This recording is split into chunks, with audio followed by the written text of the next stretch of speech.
ছেলে মেয়ে কিভাবে লালন পালন করি আমরা টিনুর কাছে গেছি 25 তারিখ যদি ওনার জন্মদিনে কাজ করে থাকে আমাদের বেতন দিবে 4 মাস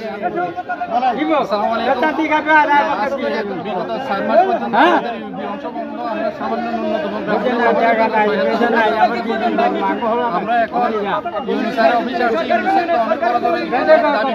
জানাচ্ছি আমাদের ছাড়ি দাও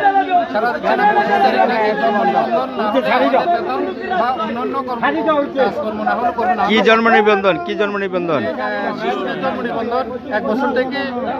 0 থেকে 1 বছর পর্যন্ত আমরা করতেছি অতীতও করছি এখনো করতেছি কিন্তু আমাদের বেতনটা পাচ্ছি না আমরা বাল বাচ্চা নিয়ে কিভাবে চলবো কিভাবে আমাদের সংসার চলবে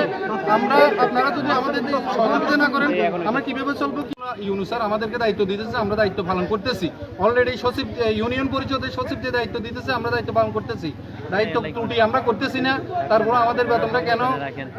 আটকে রয়েছে আজকে 4 মাস আমরা বাল বাচ্চা নিয়ে কিভাবে চলবো এটা আপনাদের কাছে আমাদের অনুরোধ আমাদের গ্রাম পুলিশদের পক্ষ থেকে আপনারা কিভাবে আমাদেরকে সহযোগিতা করবেন এটা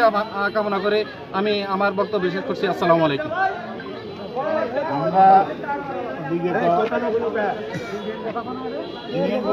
যত কার্যক্রম আছে সব আমরা পালন করি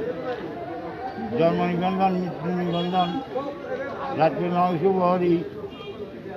গ্রাম আদালতের সহযোগিতা সব আমরা করি আসতেছি কিন্তু আজকে সাইনাতে যে আমাদের বেতনগুলো দিচ্ছে না এখন যাতায়াত ভাতা দিচ্ছে না তারপর শান্তি বিনোদন ভাতাগুলো দিচ্ছে না তার কাছে এখন বললাম তারা আমাদেরকে বলছে 25 তারিখের পরে টাকা দেবে তো আমরা আমাদের ছেলে মেয়েকে নাকাই মারিয়ে রাখবো এই চাকরি 8,000 টাকা বেতন চাকরি করি